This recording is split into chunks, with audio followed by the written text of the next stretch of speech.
get started. Summer, will you call the roll, please? Or I'm going to call this to order, and then if you'll call the roll. Sure. Commissioner Patterson? Here. Commissioner Norwood? Present. Commissioner Baker is not here. Commissioner Roberts is not here. Commissioner Stallings? Here. Commissioner Dennis? Here. And Mayor Mason. Here. All right, you have a quorum. Okay. Item number 2 at the Commissioner's request, discuss any item of concern on the regular session tonight. That's where I should ask it? Yeah, sure. Okay. Looking at the closing of the alley between Independence and Grand, there is a group of people that had asked me about that at one time being designated as a free speech zone. So I wondered if Gerald would mind explaining what his thoughts are on that. Yes, this is something that came up probably about 4 years ago, and I believe that the free speech zone was specifically oriented around Park Street. And so, in my opinion, the free speech zone is still there. Park Street is still there, even though it's been closed. And is it possible we might have to modify that? I think we might. I think that's probably going to be a question that perhaps we'll ask Carol and work with Melissa as she gets up to speed on what's happened down there in the past. That designation came about 4 years ago, because it was when we originally did the first year of the tree, maybe 5 years ago. Because I think this year is the 5th year, I think. I'm not sure. Time flies. So anyway, I think probably to allay the concerns of citizens out there about a free speech zone, I think if it needs to be redesignated or changed, certainly we can look into doing that. I don't think anything has changed, though. The fact that the street is closed, the area designated is still there. And in my opinion, I'm not the attorney, but I'm thinking that whole public park is a free speech zone from my perspective. But Okay, perfect. Thank you. Other concerns or comments? No? All right, I'll go on to item number 3, 3.1, update on the Stride Bank Center, including previous fiscal year results. And I think this is Jeff and Claudio. Claudio, thanks for Good evening, coming, by folks. the way. Pleasure. Good evening, everybody. Well, just coming in to give you a final update on our FY25 and let you know where the numbers fell. So we ended the year 43 events short of what we normally do, what we budgeted. Event operating income, we were down $267,000. Our expenses, we were at $262,633, so we kept our expenses under control for the year. Our other income, which is our partnerships, we were down $69,000. And we're hoping as FY26 goes, we're going to, with more events, we'll bring some of those partners back as we add more events and more eyes in the building. So our final number for the year, subsidy-wise, was a negative $78,650. So we ended with $828,216 as a final subsidy number for the year. So here's just totals over the last 2 years and what we're shooting for in 26. Our FY26 budget, we're shooting for a subsidy of $739,041 or less. We're going to work real hard to make that less than where we're at, than that number. So you see we went from 1.1 down to 828,000 this year. So we're proud of that, but we know we've still got a lot of work to do in that area. So I'll just add a quick note in response. In addition to that for fiscal 26, we are off and running with a good mix on the calendar with events that are on sale currently and performing well. Claudio, sorry to interrupt, but if you're Yeah. talking to the mic, people no out in problem. TV land or video land can see you. Now, I just want to add in that we're off and running with the first quarter of the current fiscal year, which increases our confidence that we're going to be able to meet what that number is or even do better. We have multiple events that are currently on sale and are performing and doing well, and a lot of other things on the iron right now that are going to hit soon from an event standpoint. So important to kind of communicate that there's a very good pulse out of the gate that we're confident in. Yeah, we had just a note on that. We had a Comic-Con this past weekend, and we ended up about $9,000 to the good on that. So we had a real good weekend with Comic-Con. So good start for August. Just a few of the events over the FY25 that were good ticketed events. We had a great Jeff Dunham date. You know, our basketball tournaments, city managers conference, last year's Comic-Con, so we did better than last year on our Comic-Con date. We did have to cancel I Love the 90s, so we took a hit on that, unfortunately. It didn't perform well enough we would have lost more if we would have went on with that show. And then some more of this JWL Gala, Mid-America Wrestling, and so on. You'll see Enidpalooza, a local music fest. We was hoping that would perform better. We're not going to give up on that. We're going to try again next year to make it better, but we still had a good economic impact on that date, even though we lost money on that. We had 4 bands, and had 604 people turn out for the day, but hopefully next year it'll be something that grows. And then the Yachtly Crew, I think, I was explaining to somebody earlier this week that kind of looked at that day like Hairball. Hairball didn't start out real well in town, and now everybody hollers for Hairball. So I'm hoping maybe a 70s, 80s yacht rock, soft rock show will grow, but we'll see. We'll take a pulse as we go through time. It'll be something if we bring back, it won't be for another year and a half, 2 years. And then our Enid Outlaws, did well for us. And so you see a bottom line of $211,000 of revenue, net revenue, and economic impact of almost $2.9 million. And then the local taxes, $155,000 with the 29,000 folks we brought into the building. So not great. I mean, obviously the bottom line numbers didn't translate out right, but we did well in helping the city. Our targets, we still continue to shoot for concerts. So we've got several offers out to the concert community. Hopefully we'll get some of those here soon and be able to announce. We've got a good hold in May for a great comedy date that'll hopefully come through. Sporting events, we were just talking as we came in the door, we've got a donkey basketball game scheduled and look like in November, so that'll be great to have that back in. Looking at some potential wrestling dates, cheerleading date that we've booked, and that'll be November 9th in the building. And then we got Blippi family as a family show, and we're gonna continue to go after those things. And of course, tour rehearsals, we're always on the lookout for places that people need to come practice. Seen this slide before, but we're in the process of working with Live Nation on a show. That should hopefully be firmed up or at least in the offer process shortly. Varsity Spirit, the cheer competition we have is a local gentleman, Freedom Cheer, and hopefully that will spark more interest. And those guys are supposed to come visit us. We're working on a date for them to come see our building and see how it's going to fit.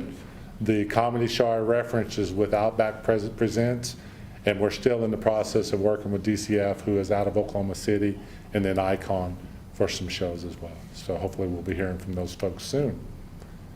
Some of our upcoming events you'll see there.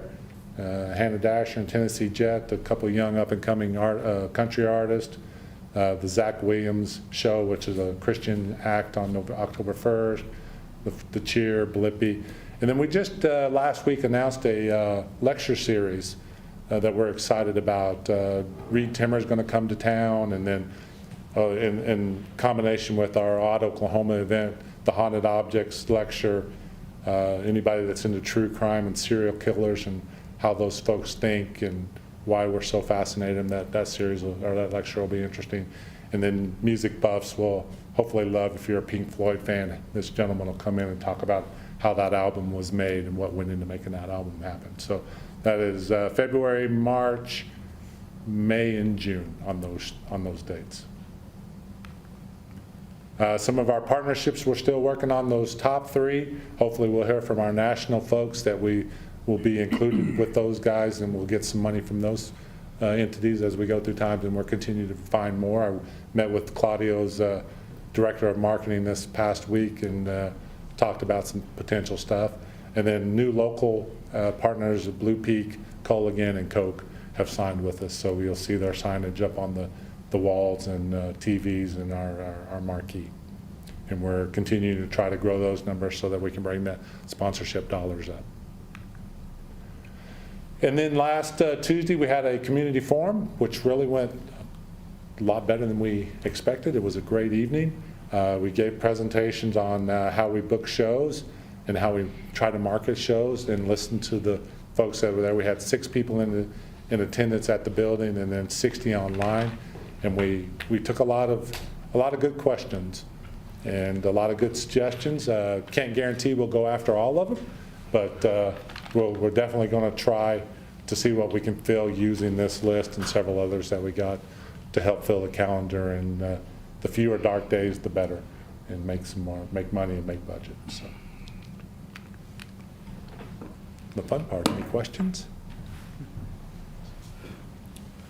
Talk about your sponsorship revenue. What's the range that's going to generate? That sounds somewhat positive, some new sponsors. Yeah, those guys, when we sign with those, they we put them up on our video board, we put them up on our TVs. They get, they get some deal, maybe some tickets and things like that. It depends on what the package is and how much they pay yearly. Try to sign them at least a year, maybe 2-year deal. And it generates, that goes into our sponsorship package. We've got 2 suites that we need to sell. The problem is we've got to have more eyes in the building, so we're working obviously toward filling that calendar so that we can get those folks in there and have them enjoy it. And when we have events that those suites aren't sold for, we sell them separately as part of the deal for the night, and that goes towards our sponsorship dollars. And I'll add to that as well. And just, one of the things we did recently is we had my director of partnerships based in Beaumont come in market for a visit. So we toured the complex, the building with Jeff and the team, and really just to do an overall assessment and seek out opportunities and brainstorm ideas on how we can further move the needle in that specific to that partnership world. So I know he came back with some great feedback and ideas to implement and try. And he's also the catalyst to help us with the national partners that were on that slide, because he's in those conversations, engaged very often. There's bi-weekly meetings. So the goal there is to incorporate Stride Bank Center into a lot of what else is going on regionally and nationally within the company. That's all in the works. Conversations are taking place, and very confident we'll hit on a few of those very soon. I'm sorry. It's a brilliant strategy with the mini melts right there on the floor during the basketball games. I had some family come in from out of town. We didn't get out of there without me buying our niece and nephews all ice cream. It's a good seller. Really. As a father of 3, I know. Trust me, if they see that, they've got me. I want to just touch on the community forum. There was a lot of positivity and strong ideas that came out of that last week that we are looking into, different themes as we look to diversify the content. But, some of what we were aware of, Christian music is very popular here, but there are also things like more live wrestling and the lecture series and some other ideas that we're doing due diligence on. So we did take a lot from that, and I think that'll lead to increased activity on our calendar. I've got a couple questions. I've been going through your financial statements all week. $205,000 worth of accounts receivable. Mm-hmm. Can you talk about those? Yes, sir. Some of them, 113,000 of it, 120 days old. Yes, sir. We've been going through, and we've heard a lot about this, going through a transition from an old system for accounting to a new system. So those things have been, I hate to use the word shuffled a little bit, that have not paid as close attention to them as we need to because of transferring. Some of them have gotten into different places than they should be. Now that the system is up and running and we seem to be doing better with it, we will be chasing those numbers and getting those numbers down. Because there is a lot of money there. And Penny and I talked about that just before coming over, because it is a big number. So we will be chasing those numbers to get those paid off. Yes, sir. I guess the issue I have with that is you're in front of us tonight asking for additional money, but Yeah. you haven't collected everything that you've earned. Correct. 120 days. I mean, Yeah. so I called some of these folks. They're not getting invoices. They're not getting invoices, okay? Talked to several people that have had to call multiple times. They can't close their year in, or they couldn't. Okay. $200,000. Well, that's. I mean, yeah, that's a okay. big number to me. Yeah. And isn't an invoice just a sheet of paper and a pencil? It is, it is. So even if the system's down, it's a lot of money to have It is. out. Yes, sir. Then if I flip the page, I see $370,000 worth of payables. Yes, sir. And we paid 150,000 of that last week, so those checks just went Why are they out. not getting paid, though? Again, the process of this new accounting system has been a nightmare. It's been, wrong words, it's been challenging. It's been tough to learn. It's taken time to learn. I'll let Claudia. No, I think the answer was the issues with the transition, but the answer for tonight is we're done with that transition. We've completed that. So what you're saying is absolutely accurate on both sides of that, with the AR and the AP. So we'll get on that. Was that system all year to switch over? No, it was 6 months. It was about 5 to 6 months from been a long A to Z, yes, but it is fully transferred over now. It's not, those receivables, we got to fix that. And I don't have an excuse. We'll get that worked on, for sure. How long did it take Main Street Enid to get paid on the ice skating rink? I don't have an exact, probably 2-3 months. I know exactly. They closed out on January the 4th. They didn't get a check till May the 12th. That's a long time for a nonprofit Yep. to. Did you have problems with the ticketing system the whole time? Ticketing system, we couldn't print tickets. We had to go through they had to receive it by text, or we just put a wristband on them. They didn't necessarily receive the ticket. So they had to buy everything at the gate, and the new So ticket. what's the benefit of that then for them? I mean, if you're just going to take the money and give them a wristband, right? I mean, Well- why would they do Ticketmaster? That's, I mean, that's Well, just. Ticketmaster's an OVG. That's who Right, we- Claudio, you can. Yeah, we answer that would just question. have to look at the language with contractually, what we may or may not be able to do for them.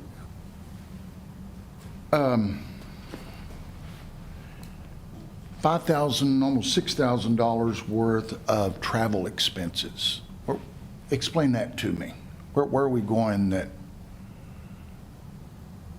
Well, that includes, if I go anywhere, and I didn't, that includes when he comes and sees me, or anybody else, Rick Hans, or anybody from OVG comes and sees me. it's charged over on this It's charged budget? to us, yes, sir. Okay, okay. And I also noticed $25,000 worth of bad debt that was charged off. How at an event center where you sell tickets do Well, you have there bad debt? there are people that don't pay their bills, just like, if we're not paying our checks on time, there's been people that we had to write off bad debt. I won't go through and name some of those. No, but and I there- wouldn't ask Yeah, that no, question I know, here. but there were some of those that we had to pay, that we had to write off because they'd gone 2-3 years without paying, so. Is it because I didn't get an invoice or? No, sir, no. Actually, one of them, we sent several letters to, trying to get them to pay. So I will address the invoice problem. I'm not sure about that. I know we stay pretty diligent about it, but I will address that. So we got to do better. On the bad debt, unfortunately, it is a scenario that does happen. The numbers fluctuate from market to market, building to building, and oftentimes we go through a collections process first to try and get that, but ultimately, there's typically some that happens.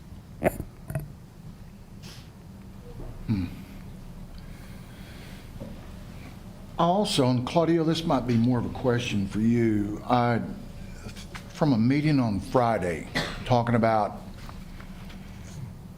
artist cost versus overhead, right?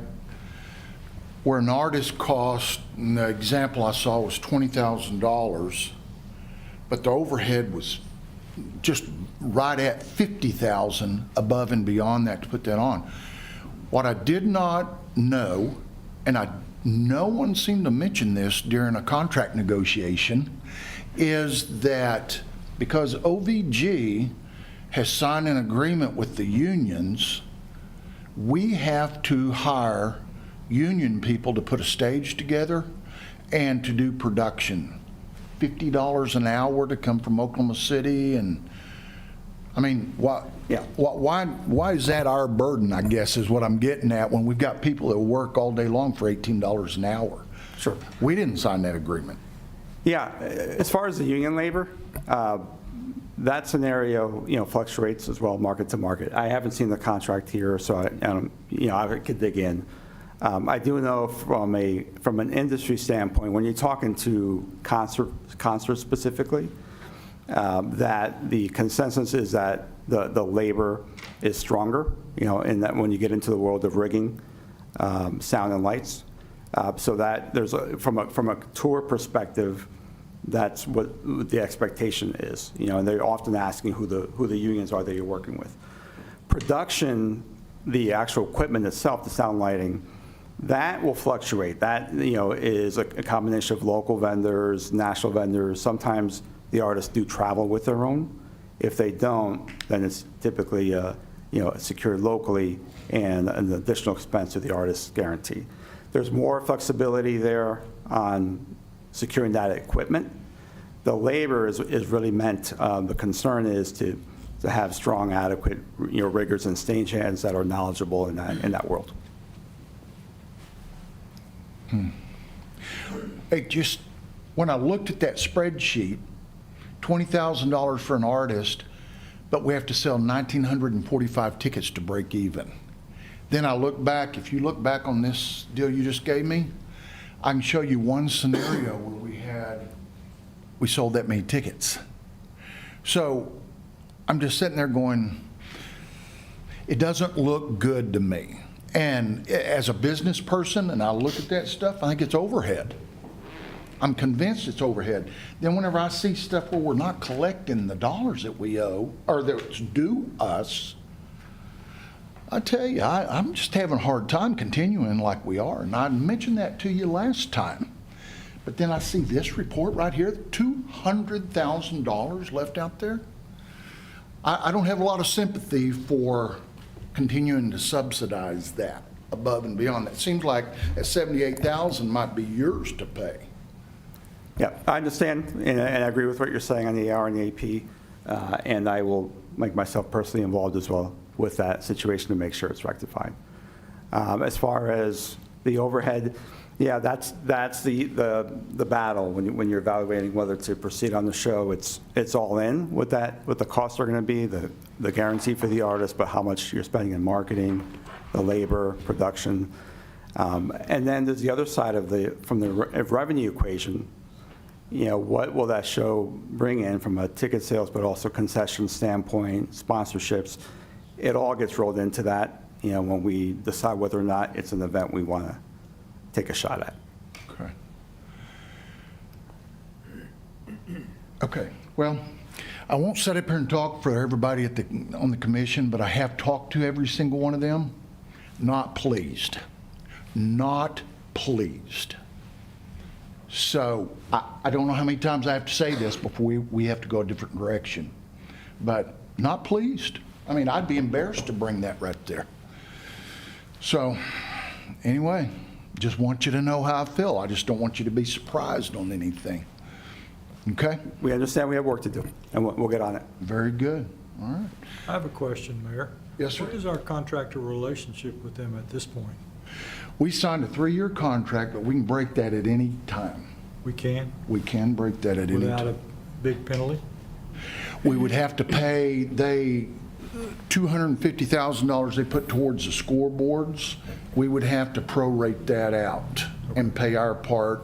At the end of the 3 years, we would owe none of that $250 capital improvement that they put in. But if they're halfway through it, we'd have to pay half of that. But that's our only out. I mean, that's our only, from what I read on the contract. Yes, that's my recollection too. I think we just started the second year. of the 3-year base part of the agreement. There is an option for 3 more, but if we cancel within the 3, we have to, and I don't remember what the mechanism is, if it's prorated or if it's all of it, but that would be a condition. Certainly, if we were going to do anything, we would certainly want to have a long enough time horizon to be able to implement. Well, I think the mayor brings up some good points. He's done a very deep dive on this. I haven't looked at it like he has, but this is not the first time we've had these guys in front of us and not been happy. And I want to come into this meeting at this point and be happy when we have this discussion, but we just don't seem to ever be there.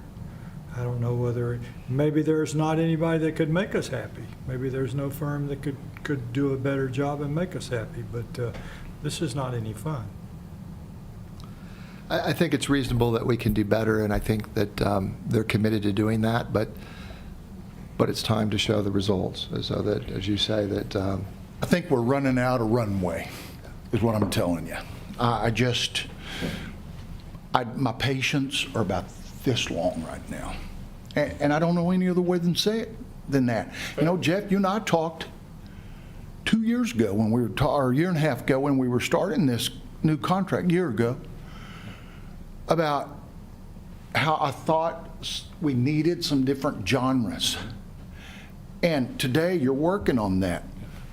What happened to the last 12 damn months? Well, I mean, I took, I want to explain that. I took the advice of the commission to back off on concerts and go with sporting events. And when we were here a little over a year ago, that was kind of the conversations that, hey, let's back off of the concert dealing and let's work on youth sports and stuff. So, yeah, let me stop you right there, because Yeah. you were booking concerts that had a $120,000 guarantee. No, totally agree. I'm just I saying mean, we that's. can't cover 20,000. Yeah, and I get that. We can't find the genre. I mean, we can do red dirt, we can do hip hop, we can do whatever. We can't find what makes people happy. I mean, we've thrown every piece of spaghetti against the wall, and we can't. I mean, Alice Cooper, ZZ Top, Yachtly Crew, you know, all this stuff that we've thrown against the wall, and the building's half empty on shows that we thought would sell. And it's not like we don't willy-nilly go into them. We really try to vet the shows and get approvals through the process to bring people in. And we just haven't hit on that magic elixir yet of what is that for the city of Enid. And he's going to help me, you know, figure out what that is. It's an ongoing situation, but I will say that, you know, as was referred to earlier, we do have a couple on sale right now that are doing well, right? And they fill the genres that we've talked about. In May, and on one of the slides here today, Christian music and family shows. They are on sale. We were able to secure those events, and they're doing well. So we know that works. We do think there was a lot of good ideas that came out of last week that we're currently looking into, specifically wrestling and otherwise. So I think, you know, our goal is to diversify that calendar to find something for everybody. Understand not every event is going to be, some will be more successful than others. That happens everywhere. But there's definitely a niche to be found of what will be impactful and work in this market. And that's what, you know, we're gaining traction there.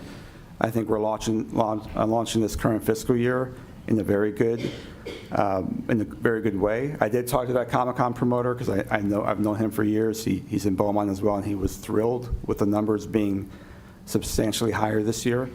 And he was very excited about that. But going back to, you know, your point, Cheryl, yeah, I mean, we need to execute. And that's what our responsibility is for this fiscal year. I just want to say, Go ahead. No, go ahead, sure. this isn't Commissioner, go personal, but we are hired by the citizens of Enid, and we are hearing from them complaints about the amount of subsidy that's happening. And so we're responsible to the citizens. So we've got pressure on us, so that pressure is going to transfer to you guys because we're looking for you to solve the problem. And last year, you kind of gave us the same answers that you're giving us right now. So I'm with the mayor on how much longer do we wait for something big to happen? And I just think we have a responsibility to move forward in a better way than what we've been doing. So again, it's not personal, it's business and responsibility, so. I agree with you, absolutely. Not having been here myself last year, on that chart, it was higher than this year's final number. It's still not where we need to be, and it's still not what our goal is. But hopefully shows that is our mission here, is to continue to drive that down, because we understand. Sure. There's a lot that goes into that. If you swing and miss on a few events, I think, three events that did not work for us in fiscal '25 were about 90% of that overage on the subsidy, if you look at that chart. So it's just counteracting that with events that will work, and continue to gain traction. The forum was a great idea. I was a little disappointed. I was one of the 6 that showed up. Okay. I was a little disappointed that more people didn't show up, because those same people will be on their keyboards next week saying, why haven't you gotten the thing that I wanted? I do appreciate the ones that showed up online, though. But my question is, why didn't we do that forum a year ago? And then we would have had those ideas a year ago, and maybe some of those would have come to fruition by now. Just one of those things that we were sitting around, how do we, and my marketing manager and I, we've, over the past couple of weeks, not the sob story, but we've taken a pretty heavy beating on social media. And, we sat and brainstormed one day, how do we tell the story? And so we figured we would get that together and do that, and tell the story, help people understand what we do. Why we didn't have that idea last year, I don't have an answer. Because there were but some great ideas that yeah, came out of no, that, so. it just, out of us sitting there trying to figure out how to make everybody happy, we just said, let's talk to everybody and see. And it was risky. I mean, we could have had a whole lot of people in there screaming and hollering. Sure. It would have been a bad night. And I know there was some concern about that. But thankfully it worked out. And Yeah, welcome to our world. no, I totally understand. And, it was, yeah. So. I would say, I know I've referenced it a couple of times, it was constructive. We did get a lot of good information out of that. It was worth doing. And hopefully is one sign that shows that we're committed to presently and moving forward improvement. Well, I'd just like to say, first off, we would like to see you all be successful, because it would make us successful. Yes, sir. My question is, do you think it has anything to do with location, where Enid is, or the artists, are they not willing to come here? Because a lot of our youth that I talk to, from around the age of 21 to like 45, constantly, I mean, they can't wait until we get the sports complex built for them. Right.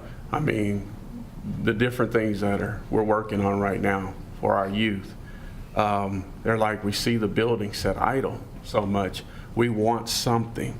Are the artists or the organizations telling you, hey, it's too far out from I-35, or what's the, No. do we not have the population, or what?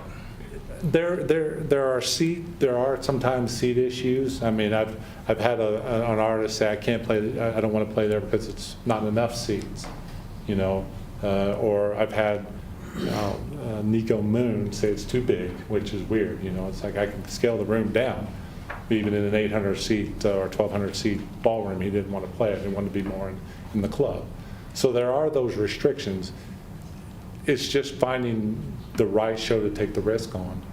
And I know there's demographics that we're missing. That 18 to 24, 18 to 30, whatever that demographic is, we're missing that.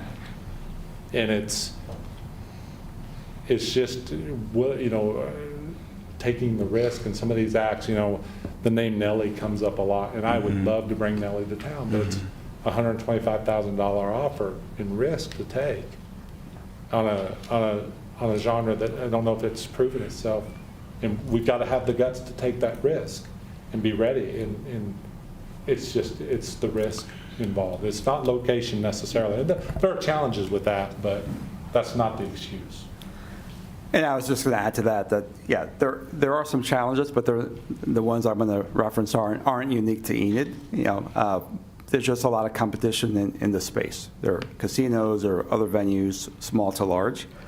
There's also radius clauses sometimes that are or oftentimes, that are in an artist's contract, so they're playing a venue that's within 100 miles of us or 150, like the number fluctuates.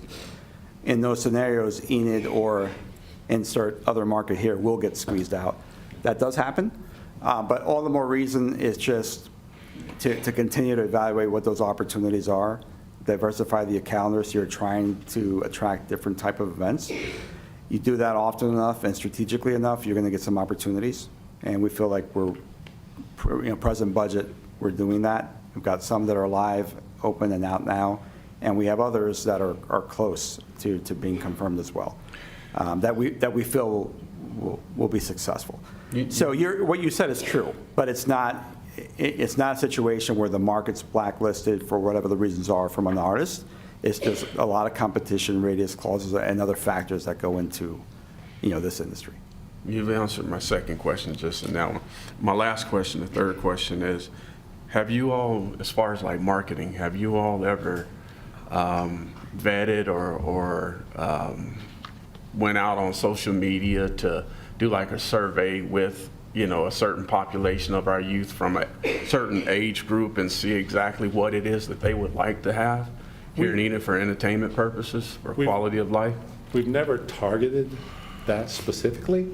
I've already challenged my marketing manager to go into the high school, go into NOC, go into NWOSU, the different student councils, the different places, to start talking about that and finding out who those, what the kids want to see. Because we are missing that demo. I agree. Yeah, because when you talk to them, I mean, their response to me is, Enid is geared towards the adult life. Right. But we got to change that. Yes, sir. We have to change that in order to grow Enid. I mean, we're well diverse, but we just need something that would attract them downtown. Okay. And then the more we build up downtown, we can really do well. So I was just wondering if you all targeted and marketed that age group. And I will say no, because we haven't had anything for them, and we have to work on that. And we're going to ask those questions of who they want to see and how we can better fill the calendar with events for them. Well, I can tell you this. We have Enid Buzz and Enid Chit Chat. Anything you say, I mean, it's about 16 to however many thousand people will respond instantaneously. Yes, sir. I mean, amazingly. And we, So- and Curtis at Enid Buzz, and on Chit Chat, I know Nicole shares out on there. We're all over that. They help us and take care of us with that. So, All right, thank you. yes, sir. I have a question. I'm going to echo and support some of the other comments that have been made, but I just want some clarification on what is your hesitation to take a risk. I know that this commission specifically gave you some ideas and just other artists, other demographics to hit and how to do that. Is your hesitation a lack of resources, a fear to use the resources? I would just echo that I'm extremely frustrated with what we've seen today. No, I think when you hear the term take risk, it's just evaluating what the bottom line could be on that specific show, and making sure that we're comfortable that it'll perform in the market. When we get back to the earlier conversation, that not just covering the artist guarantee, but all in what the show's going to cost versus how many tickets you have to sell to break even, how many tickets you have to sell to make money on it. Okay. So when you hear Jeff refer to that's what he's saying, be calculated, not chase the $150,000 guarantee or $120,000 guarantee shows, but what makes Sure. the most sense for you.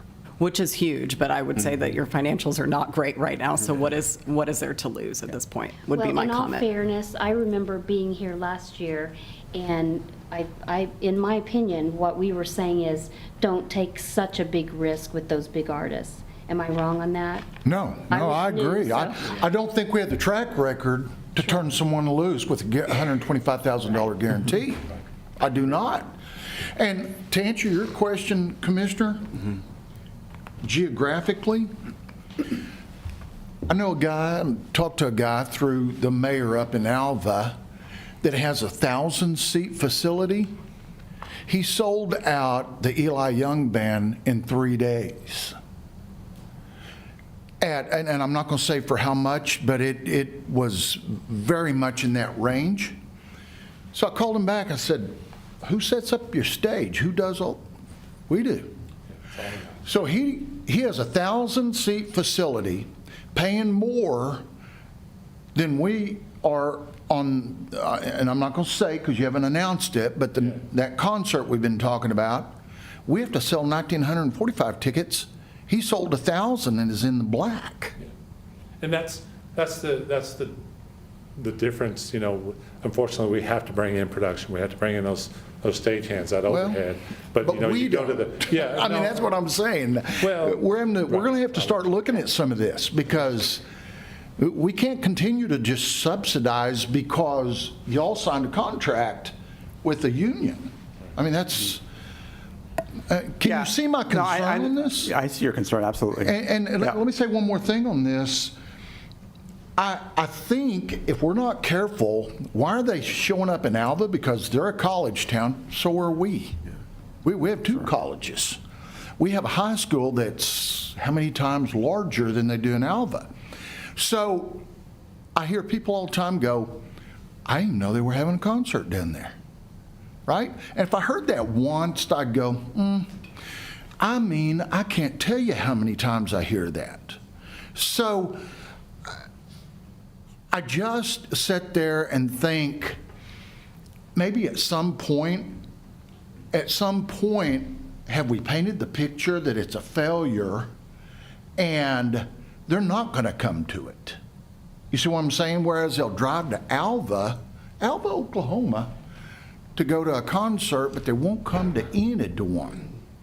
I mean, I'm just wondering if our selection in the past, and I'll give you, I'll say again, Eli Young Band, Yahtzee Crew, right? And we sold, they sold 1,000 tickets up there in 3 days. We sold 577 tickets and lost $27,000. There's something not working right on this. So. Yeah, it comes back to getting something for them to come out to, like you referenced earlier, right? And I think that's really what it boils down to. If, you know, it sounds simple, but if the right content and right shows, whether it's a concert or another event, is announced, you know, publicly and marketed through the venue and is of appeal, then that word of mouth travels, you know, and now they're going to be supporting the event. So it's our job to filter that out and find out what are those shows that are going to be of interest in the market. When we go back to taking risk, you know, if we look at the chart earlier, last year's subsidy was significantly higher. That's a big reason why we did purchase more shows. And it could have easily gone the other way if they performed, but from a financial perspective, they didn't. So we were more calculated with this current fiscal year that we just wrapped up. But there has to be the happy medium. You need the events to also push up the revenue side for you, to drive down that subsidy. You know, it's both. It's the operating expenses and it's the revenue. So I'm actively involved. You know, we've hit a couple of good strikes already. I know I've said that a few times, but it's true. We have some things on that I would say are imminent that we can't talk to publicly tonight, but they're going to be announced sooner rather than later. And I really feel that for the first, you know, 2 quarters of this new budget year, that we are launching ourselves to where we need to be to hit that target. Can I ask one more question? Go ahead. Go ahead, Commissioner. Can I ask I know your bread and butter is really the convention center, not the arena and the concert. So can you talk about some of your plans to bring in convention events and some revenue on that side?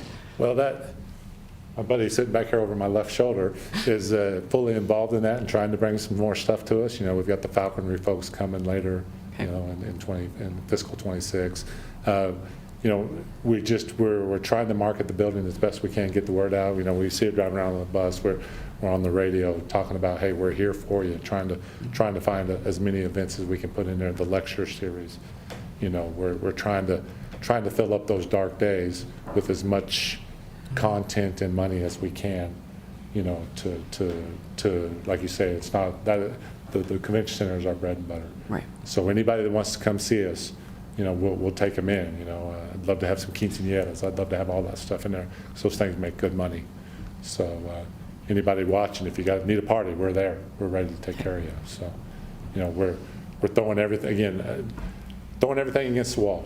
We'll take everything we can to make money, so. And I do really like your lecture series. I think Thank that's a good idea. Thank you. Fingers crossed that people jump out and enjoy it, so.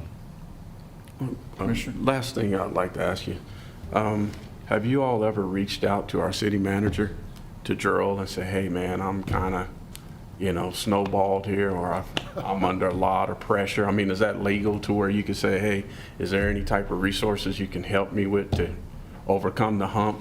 I mean, I have no idea. I just want to be educated here. I will say that between Gerald and Aaron, they've done some good things for us to help us out.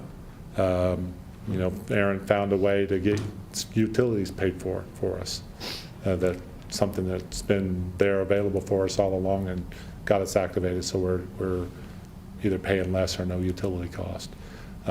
City has taken over mowing our yards again instead of us paying, the $10,000 or whatever it was a year for yard maintenance. So, no, Mr. Gilbert's taking good care of us, and he's always. Well, let me jump in, Jeff. helpful. It is a team effort. I appreciate what you said, Commissioner, too, about, absolutely, I want you to be successful. Everybody up here wants you to be successful. So I think that's been hit pretty hard tonight. So the proof's going to be in how can we get things going. I do want to say that from my perspective, you had a very positive May and June at the end of the year. Even though the end of the year results are what they are, May and June was positive. I don't know about July yet, but we'll know. I'm glad to hear there's some momentum. July should be a wash. We should be fairly close to even. We didn't have a whole lot. Summer's tough. August, we started out with a good kick with the Comic-Con, so we should do well. So, yeah, and again, I thank Gerald and Aaron for helping us figure out some things to mitigate some of the costs that we have. Okay, that's good. Yeah. I mean, because in order to be successful, sometimes you need help, and you have to open your mouth and say, hey, Right. this is where I am. Can you help me? And I've told Gerald and Mr. Mayor this the other day. Guys, my heart's in this. I go home in a fetal position sometimes because I can't figure out what to do. I can't figure out how to make this place work. And my heart is in it. And I don't want to stand here in front of you guys and talk about 100,000 or whatever we're coming at you with, because I want us to make money. I want this guy to be happy. I want you to be happy, Mr. Mayor. I want Gerald to be happy, and all of you. So, we're going to figure this out, and I'm open for suggestions, and just keep throwing them at us, and we're going to do everything we can. I'm trying not to give you lip service because I don't want to overpromise, but we're going to make it happen. And I'm here to make this work, and I want to stand here positive. Mr. Stallings, I don't want you bummed every time I stand up here and talk to you. I want you to happy. So I'm trying. It just boils down to being our responsibility. We hear the concerns. It's our duty and our job to make sure you're all happy and pleased with what the output will be, moving forward. We are actively working. I'm very engaged in helping Jeff and the team here to continue, move that needle in the right direction. I think we've taken some preliminary steps to get us there. There's a lot of work to do, and our sole focus is on getting that done. Anything else? All right, thank you. Thanks, folks. Thank you. Item 3.2, discuss Enid's stormwater and rating under FEMA's community rating system. Raleigh? Mayor and Commissioners, this presentation is long. I think you have seen it. I'm not planning to go through every slide. I'm just going to hit the highlights. And if there is any change from last November through now, I'm going to highlight those stuff. From the last November, CRS rating is the new one. Like a CRS rating is like every 5 years, FEMA comes to Enid and they go through all our procedures and construction and like permitting process on the floodplain. they look at all our stuff, and they give us a rating. So it's called CLAS. I'll go through that. And a couple of the projects that's been in the construction since November. I'm going to highlight those two. FEMA map, I think this is in the public view. People can see it. And a couple of the highlights I wanted to show you is right here, the red hash lines are the floodway. And the dark blue is the 1% chance of the flood, which is about 100-year event. When we have a 100-year event, this is what it's going to flood in the Enid. And light blue is a 0.2% chance of the event. That means if a 500-year rain event. So these are all the properties that will be in the hazard area. But Enid currently monitor only 100-year event. That's what we approved in their ordinance. This is the location of the floodplain management from the FEMA. I think we have a lot of information here in our website. If somebody wants to look at our data, it's available right here. And CRS rating, it's every 5 years. Currently, Enid is in number 9 class. That means it's 1 to 10. So we are one above 10. So they come every 5 years. This year, we just had their process. We have not got their final results yet. So they were here a couple of weeks ago. So they went through all our information. So we'll see what our current rating is. And based on the rating, we will get, people in the floodplain, they can get the discounts on the flood insurance. So currently we are in number 9. They get a 5% discounts on their flood insurance. And the higher those points go up, the more discount they get off their flood insurance. That is correct, yeah. Yeah. So currently we are targeting to go up one more, about to 8. So every class, it takes about 500 points. It's very tedious, and they look at a lot of our processes and procedures to go through. It is the same design process. Our design process, like the existing floodplain management, it's 100% of the development and 1% chance of our system. It's a fully urbanized areas. It's the same from the last. I'm going to head to the projects.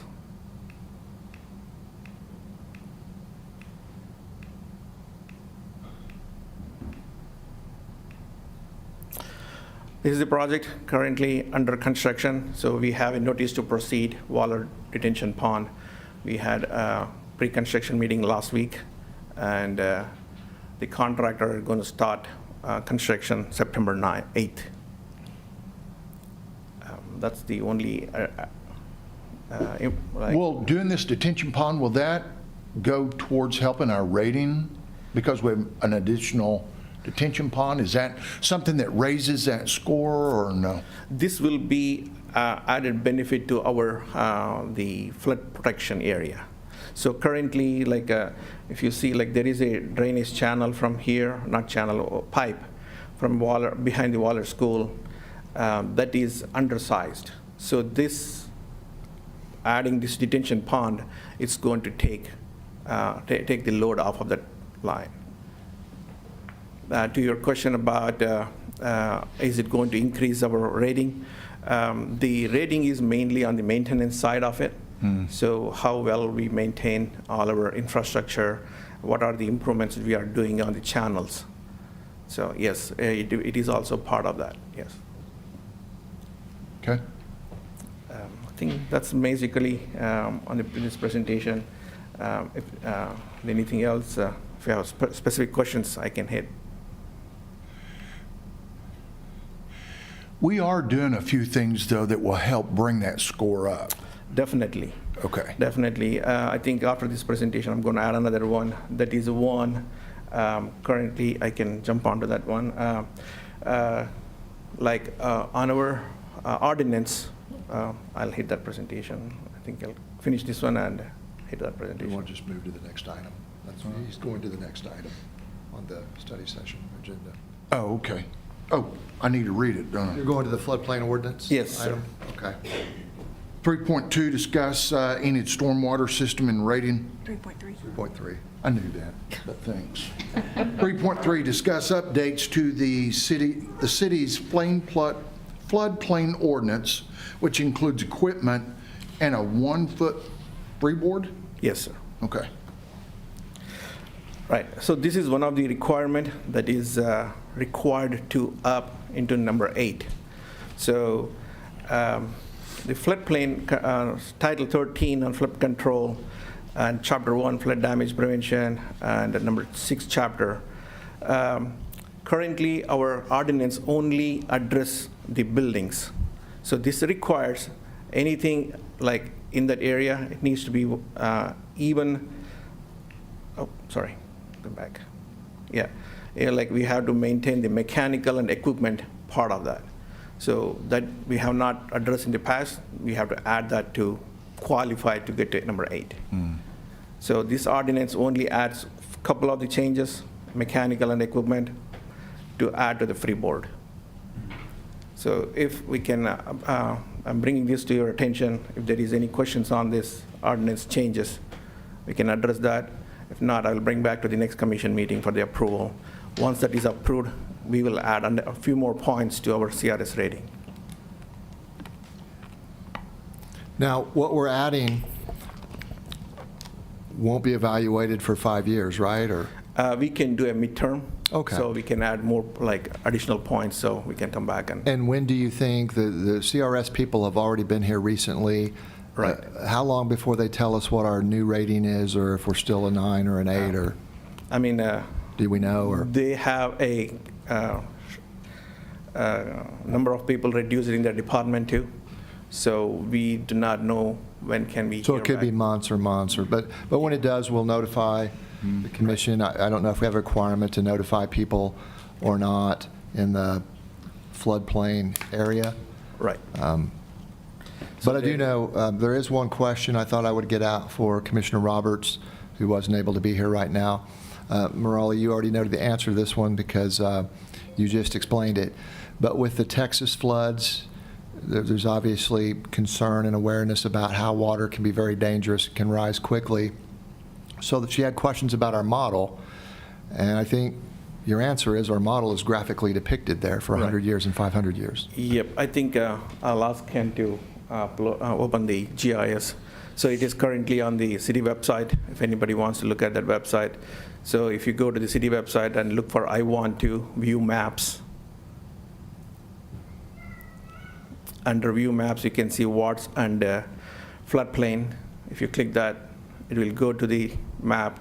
Then under layers, you can turn on the floodplain layers, and it will show, and they can hit right here is the search. They can put their address, and they look at their properties within the floodplain or 100-year flood or 500-year flood. So this is public information. Anybody can look into that data. Doesn't seem like we ought to have that much water around here, does it? It's flat, but people, I mean, we still say flat, but from west to east, the elevation difference is about 100 feet. People don't notice that, but we see that a lot. Morali, if you go back to that ordinance that you were just talking about, Yes, sir. that you'll bring back to us and we'll vote on. Yep. So that means that the elevation on all new construction is going to have to be at least 1 foot above the baseline, of which that number or that grade you will be able to provide to any developer, right? Right. Whenever, like, going back to that floodplain, if somebody is going to develop in that floodplain, that blue line, dark blue, so they will come to us and apply for a permit to build it. So during that permitting process, it's already been established what is the 100-year floodplain level. So there is a 1-foot freeboard on the new structures, but this ordinance will add beyond, like, not just the structure, we are adding a mechanical and equipment part of that. Right, okay. But only for those units that are going to be in the floodplain area? That is correct. That's Okay, correct. not across town? That's right. Okay. Yep. Okay. All right. And I do have a question. So if somebody is in the floodplain and their air conditioning unit goes out and they're getting a new one put in, are they going to have to meet these requirements?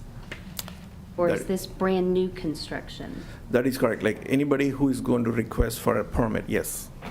So they would have to meet the new requirements? Requirements, yes.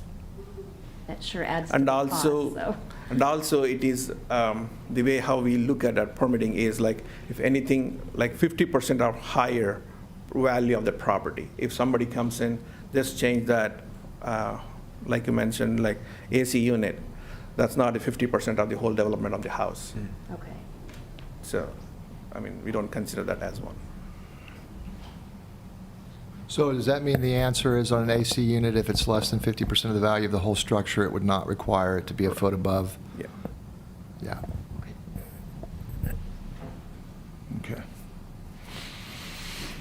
Any other questions? Okay. Okay. Other questions? Anybody? You want to Thank go you, on to the next section? I think Jason will cover. Oh, Jason's going to do this. Item 3, It's tagging out. tagging out. All right. 3.4, discuss the sewer line rapid access tool, or the SLRAT. I've been waiting all week to say that. And the 5-year sewer line cleanout program. Thank you, Mayor and Commissioners. Murali tagged me in to talk about the glamorous world of sanitary sewer maintenance, so I'm excited to talk about it with you all tonight. I'm going to kind of handle the stuff that the engineering department does, and Brooke's going to handle the stuff that the public utilities department does. So we're going to tag team this. So the overall intent of a sanitary sewer system is to collect and transport wastewater to the wastewater treatment facility to protect the health and safety of our city. Our goal as a city who maintains and operates that system is so that there would be no obstructions or blockages that could threaten the safety and the health of the community.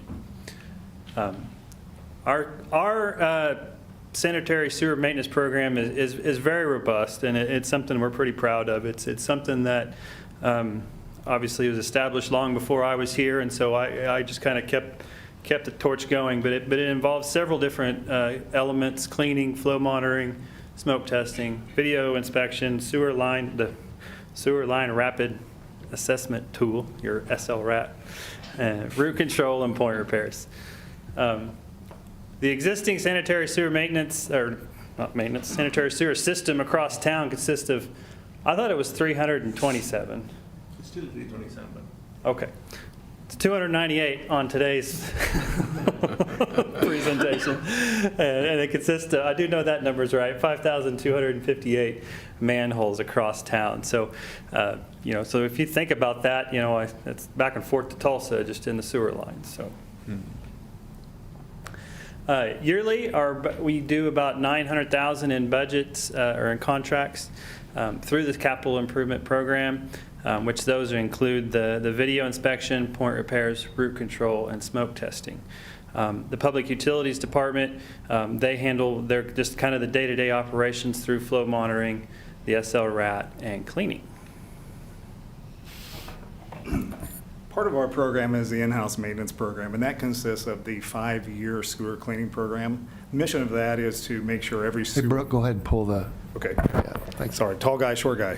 I've been there before. So part of the mission of that program is to make sure every single sewer main in the town is cleaned once every 5th year. So to do that, we have divided the city into 5 sections, and of course, we will clean 1 section per year for 5 years, and once we've met that 5th year, we will come back and start a section 1. Sewer cleaning will be done with water jetting. Any large debris, root balls and whatnot will be cleaned using a root saw. Then we will use the city's vac truck to clean all that debris out of this system. Work will be completed by Public Utilities Maintenance. There are 23 FTEs in that department and a $2.5 million budget. They will work this maintenance in with their normal duties of maintaining the city's sewer wastewater collection system and water distribution system. Another part of it, what we do to know that the system is flowing well, as we do flow monitoring. Basically, that kind of self-explanatory is what it is. It's the little device that's inserted into manholes that measures the flow that's going through each pipe. And this helps us know whether or not the system's sized properly. Because obviously, if a line is running full all the time, the chances of it backing up is higher. The higher flows within that. Another tool that we use is called smoke testing. This is where smoke is forced into the manholes or forced into the lines, and if there's any kind of cracks or breaks within the system, whether it goes all the way to a house or if it's just going down the street, the smoke will actually come up out of the ground, and that gives us a really good idea, an indication of where any kind of major breaks or collapses may be located. Video inspection. This is a program that we contract out yearly. We do roughly 18,000 feet a year, and basically they got a little robot camera that they insert down in the manhole, and they drive it through the manholes, and they assess the line, and they videotape it all, and you get to see the little creatures and bugs and stuff in the sewer system. Haven't seen any Teenage Mutant Ninja Turtles yet, but or no alligators. But this is a really handy tool, or a really handy program that I mean it pinpoints any kind of breaks or issues that are there, or any potential problems that may be forthcoming. And I'll add on to this. This program is one that we do both through the CIP program, and then also, as y'all are aware of, the Public Utilities Department also has their own camera truck. That's what's pictured there. And so they also run their camera, I don't know, probably. After we clean a line, we'll run the camera and check it out. Yep. And as needed, of course. Yeah, and as needed. And they run we get a lot of video from them too, so. So Mayor, this is what you've been waiting for, the Sewer Line Rapid Assessment Tool, the SLRAT. What the SLRAT is a tool that uses acoustic technology to give you real-time readings on possible blockage in your sewer mains. What it does, it uses a transmitter and a receiver. You put the transmitter on one end of the main, the receiver on the other. You transmit the sound through, and according to what the receiver receives, it makes an assessment of any type of blockage in that main. The entire city was done at no cost by OMAG, so we have an entire city's worth of data, which is excellent. We will use that to help guide our sewer cleaning program. They have also loaned us this equipment, so after we clean a line of sewer, we're going back and reassessing it to kind of get a baseline model of this.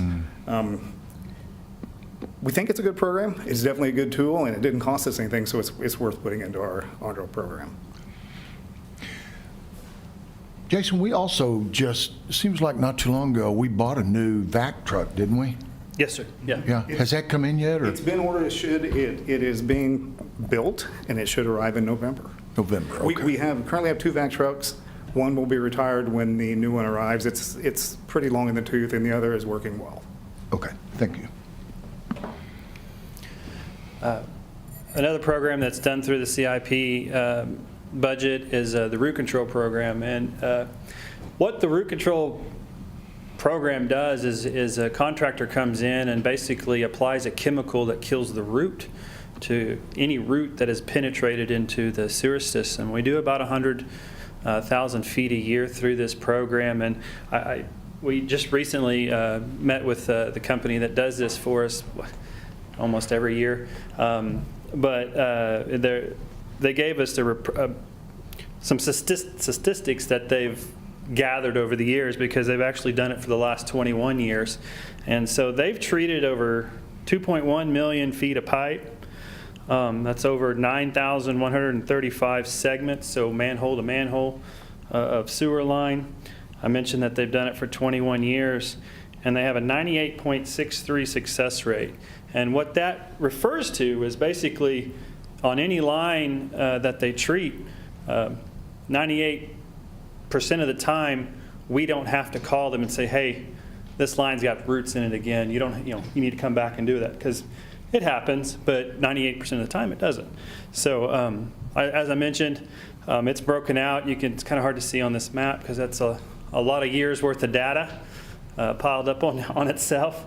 But we go through about 100,000 feet a year on that each year. So.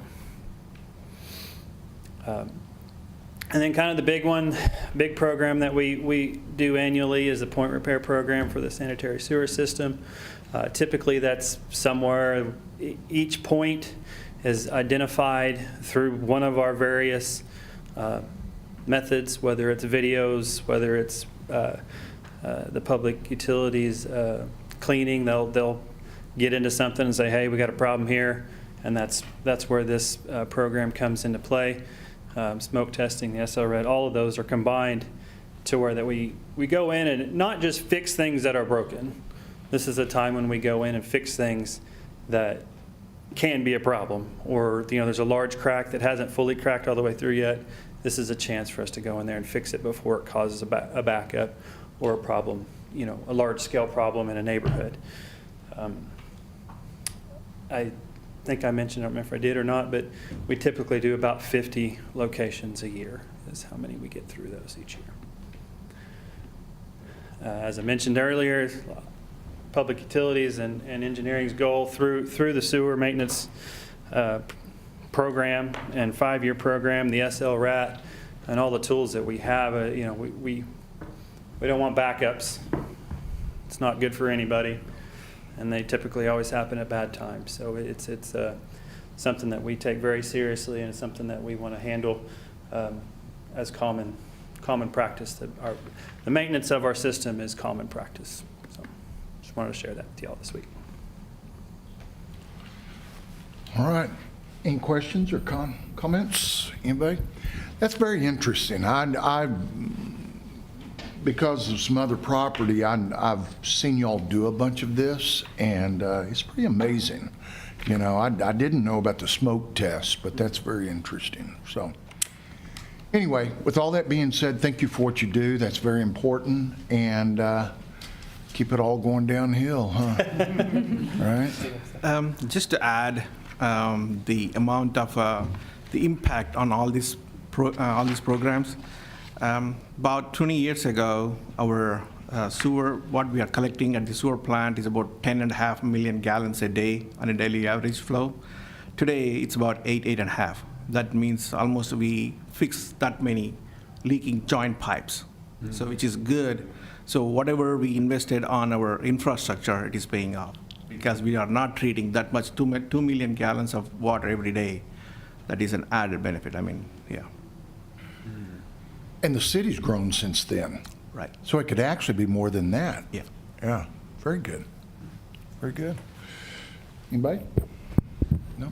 Thanks, guys. Appreciate it. All right. That's the last item on our study session. 6:15. I'm going to adjourn, and we will start our regular meeting at 6:30. We are adjourned.